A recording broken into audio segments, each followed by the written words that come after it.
Hey, this is a video I've been meaning to make for really long, but then I kept getting more tattoos, so it's finally here. 9 tattoos later. So back in the day, like MySpace days, I always wanted star tattoos. I used to draw like stars on my wrist and stuff. You know, when everyone just had stars in like 2006, and that's all I wanted. And I'm really glad I waited until I was 23 for my first tattoo. So my first one is teeny tiny, and I'm glad I got it small as a first one, just so you sort of get a feel of like what it feels like, even though it literally took 30 seconds. But I always say to people who are getting tattoos, maybe don't start big, get something tiny, just so you know, look, like the pain and stuff. But like, if you want to go big, it's your life. As you guys, a lot of you guys know, I worked in a summer camp in America in 2012 for 2 months, and I became really close with these 2 Irish girls. And in 2014, I want to say, yes, I went to Ireland and visited them, and we went on a little road trip from Dublin to Belfast, and we decided we wanted to get matching tattoos. Camp friendship's something you can't really describe. Like, we became such close friends within days of meeting each other, and I don't see them very often. I've seen them twice each since camp in 5 years, and I'm seeing them this summer. We're going to Scotland together, and we're getting another tattoo, so I'll vlog that. So one of them already has a couple of tattoos, so she said that she really wanted a love heart tattoo, like a really small love heart tattoo, and I was like, oh, I'll get one as well. And then the other girl was like, oh my days, I'll get one too, we'll all get them. So we decided to get them on the inside of our right ankles.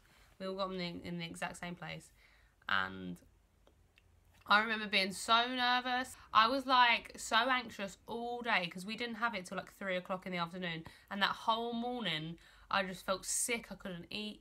Like, I don't know why, because it's like the smallest tattoo ever, but I just get really bad anxiety anyway, and I was like, oh.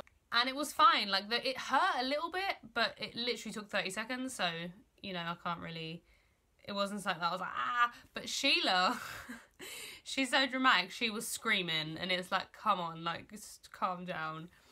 And I love this stupid little tattoo. Like, it's tiny, and people like make jokes about it, and I'm like, no, it's my fave because it was my first. It was with my best friends. The second tattoo I got was what? Was it Wild and Free? Must have been. Was my Wild and Free, which I also was really anxious about, because obviously the first one was tiny, and I knew what the pain felt like, but it wasn't until 2015 that I got my Wild and Free. And I played around with fonts for ages, and for a really long time I wanted it in Nick Santino's handwriting, and I had a piece of paper which I've since lost. It's somewhere in my house, with he's written Wild and Free on it loads, but his handwriting is horrible, which he admits himself is fine. Like, I'm not being rude. Boys don't have good handwriting, let's not lie. So I played around with fonts for ages, and like I posted them online. I was like, which one do people think's best? And in the end I decided on this one, and it's called Notera, and it's beautiful, and I love it so much. And she did such a good job. Like, they literally were, I remember just looking at them thinking, these are literally exactly how I wanted it. Like, she did it so perfect. And those weren't that painful, but the L and the D and the F and the R were quite painful, and I guess that's because like there's a vein running under there. This is my theory, because that vein goes right in the middle, but the W and the I didn't hurt at all. That was in Southampton. I only have 2 tattoos that I've had in London. Everywhere else is like travel tattoos. So Wild and Free is a Rocket to the Moon album, which I absolutely love, and it was when I first started talking to Nick, and when we first started becoming friends. So I have all those sort of memories, and it was memories of like being friends with a lot of people on Tumblr who, like, we had like this little group of friends that we were like so hyped for this album to come out. And I just remember that time of my life being really great, and I love the album so much, and I have so much attached to it. Then my third tattoo was my 123 Yes, it was, which I'm getting covered up. So I got this in Boston with my friend Grace, who also got it in Roman numerals, and at the time I loved it and I loved the placement. Back then 8123 was a lot different to what it is now for me personally. Back then for me it really did feel like a family, and you know, my favourite bands were on it, and I still love all those bands and I still love all those guys, but the whole fandom I'm just not into anymore.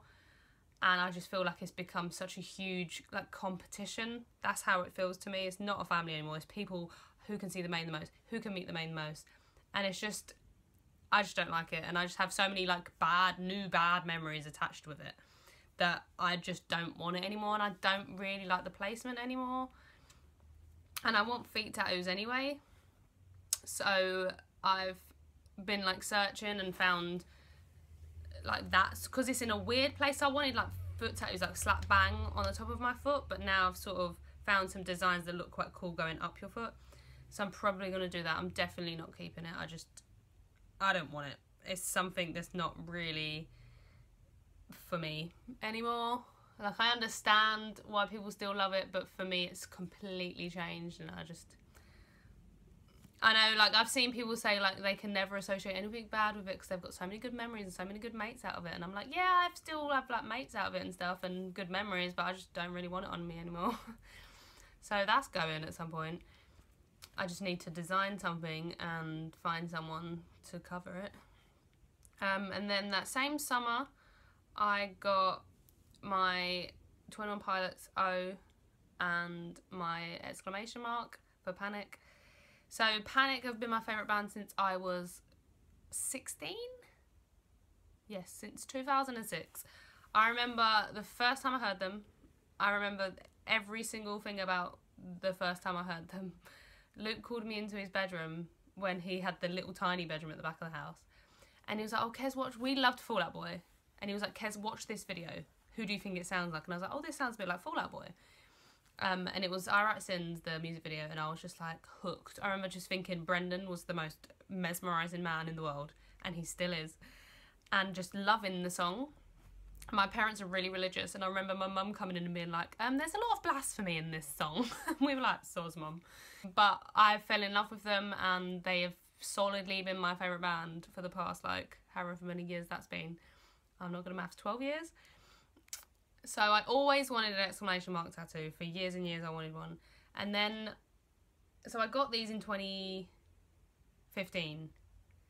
And I'd only been listening to 21 Pilots for 6 months before I got this tattoo. But I fell in love with that band like I've never loved another band. Like, I can never describe it to people.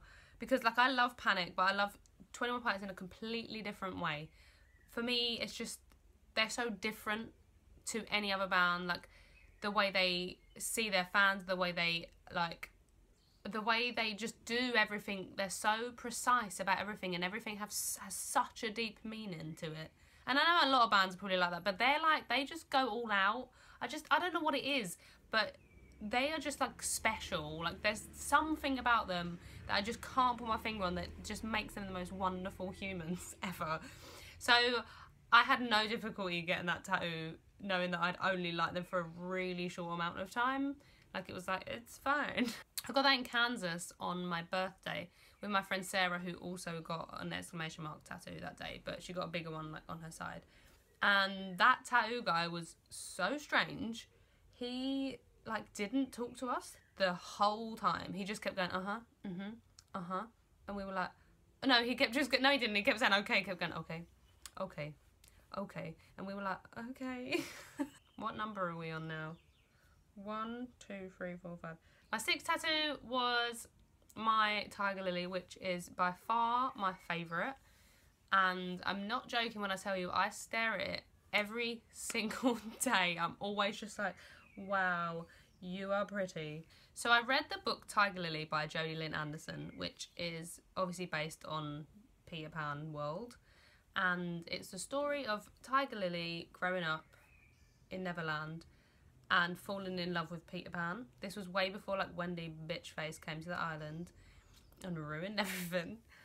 And it's their sort of like she's 15 in the story and he's around that age too, and it's just their little love story, and it's just the most beautifully written book. It's just perfect. Like I love it so much. I actually might reread it. I'm trying to look for a book to read at the moment because I finished all the books I was reading, and to be honest, I'm going to read Tiger Lily.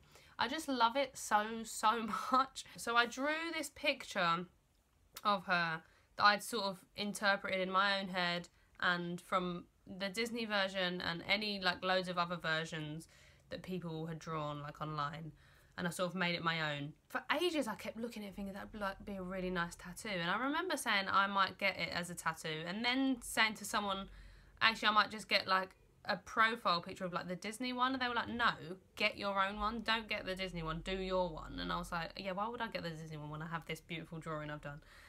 So I was going to Connecticut to see Carly for the second time in the end of 2015, and she has a really nice tattoo on her arm of a bird that her brother's friend Steve did, and it's so beautifully done. I was like, oh my days, I need him to do my Tiger Lily. And she was like, okay, we'll book an appointment. So we booked an appointment, and when I was doing this, when I was drawing it, like the feather in the book is a crow's feather she wears in her hair, and at some point in the book she puts a second crow's feather in her hair, but I didn't want the hair, this is how like precise I am and like how much of a perfectionist I am.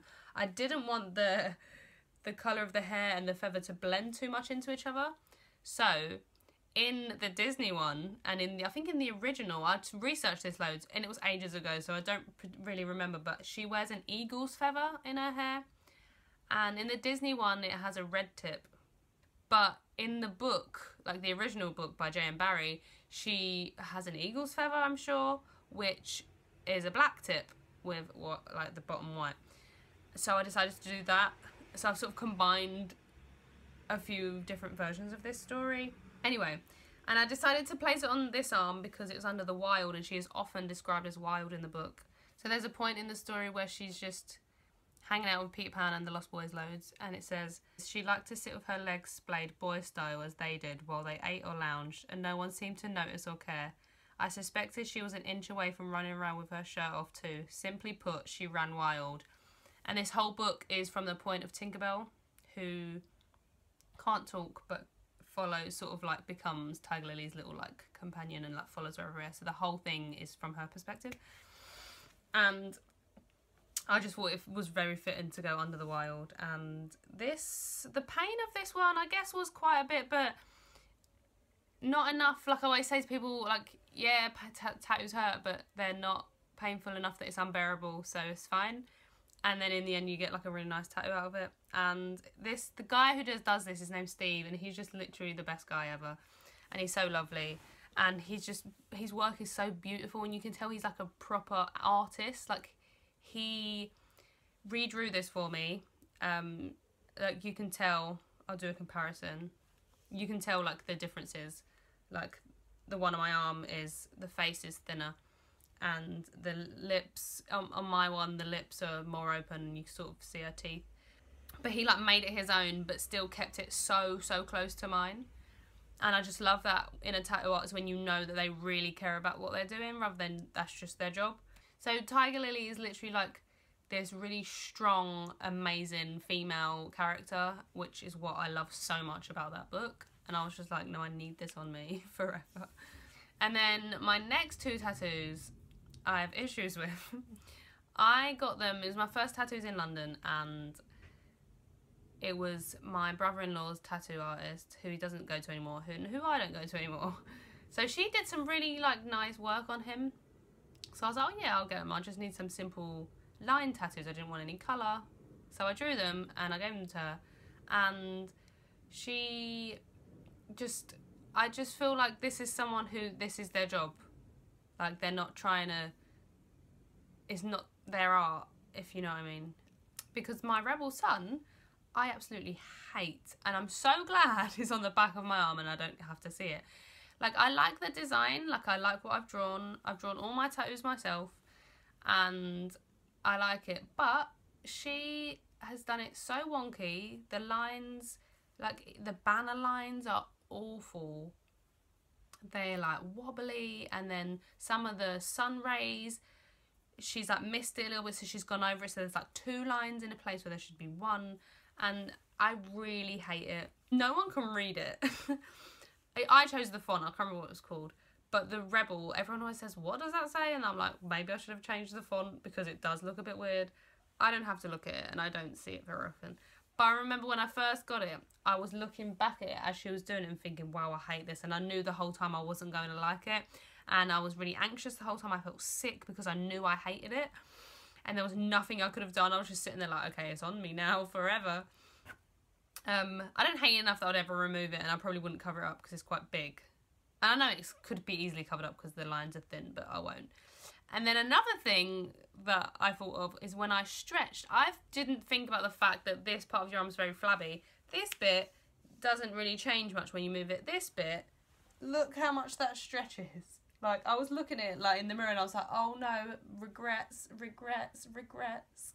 Like, it's not bad enough. Like, no one's going to see that from far away and go, wow, that's a really bad tattoo. But if you look at it close up, you can see the dodgy lines. So just never look at it close up. But yeah, this Rebel Sun is a Beach Weather song, and also Beach Weather haven't been a band that long, and I have a tattoo for them already. But you know what I'm like, I just go for it. And it's my favourite song. They have 2 EPs, it's my favourite song, and I love it so much. Like, I love it so much. And the last time I saw them, after the show, Nick was like, did you see me point at you for Rebel Sun? And I was like, babes, everyone saw.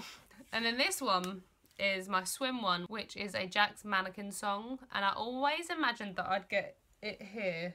Like, in my head, I was always going to get Swim for the music that saves you when you're not so sure you survive. But I don't need an essay on my arm. So I thought, let me keep it simple. And I had a few really, really even, like, simpler designs than that, which I'm glad I've changed. But the wave and the circle of it, I think it just looks really beautiful. And she did that so well. Like, compare that to my other one, and it's just like, what went wrong, babes? What went wrong? Yeah, so the pain for my Rebel Sun and Swim, was very, very low. They probably hurt the least out of all my tattoos. I could hardly feel it.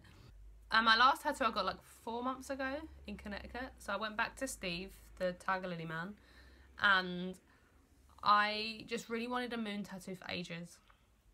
I had it in my head that I just like crescent moons and they look really nice as tattoos. This one has no meaning behind it. I just really wanted it. But I thought it was too boring to just have a moon, so I wanted to make it a little bit more interesting. So I added the flowers around it. And the funny thing is, I drew them and I sent him like a scan of the image, and he messaged me back like, can I change this, or do you want it exactly as it is? And I said, oh no, you can change it. And I said, I don't want the star on it anymore, but like, change what you want. And he was like, okay, cool. And I had drawn the bottom pink flower as a primrose for my niece Primrose, and he changed it. I didn't tell him not to change that because I forgot. And he changed it, and I didn't realise till literally I got home after getting the tattoo, and I was like, oh my days, that's not a primrose. But that's my fault, and it's fine. My sister was really sad about it, and I was like, oh, it's fine. Like, I'll get Primrose another tattoo, it's fine. Because I really like this flower he's done there. But yeah, so this is another tattoo that I'm so in love with. Like, and I think they look so nice together with the Wild and Free. I think it really works. But yeah, this is the first tattoo I have that literally doesn't have meaning. But I'm an artist, I'm an illustrator, so it means something to me because it's my drawing. And I don't feel that tattoos need to have meaning. I always say that, like, if you want to cover yourself in drawings that you like, by you or whoever, do it. Like, it looks nice. If you like it, then you like it. Why should it have to have some deep meaning behind it, you know? I guess my most painful were the big ones, but they took like 3 hours, 2-3 hours each, so that makes sense. But yeah, I'm planning to get some more. I want feet tattoos eventually. I think me and Megan are going to get tattoos this summer. I think me and the Irish girls are going to get another one. So I always say, oh, this is my last one. It's never going to be my last one. I'm always going to want more. So yeah, those are my tattoos. Some good, some bad. But my only advice to you is to really think about it. Like, think long and hard. My Wild and Free I wanted for 2 years before I got them, you know? Not that I'm saying you should wait 2 years, but think for a long time. Don't get spontaneous tattoos. I feel like that's a really bad idea. And find a tattoo artist that really loves their work and really cares about their work, because you can see like the difference between the Tiger Lily and the moon, you can see how much he loves his work and how much he loves his art, compared to the Rebel Sun, where it's just like, this is my job, I'm just gonna do you a tattoo, you know? So that's my advice, and that's it. No band boys handwriting tattoos look good. That's rude. Maybe I'll cut that out.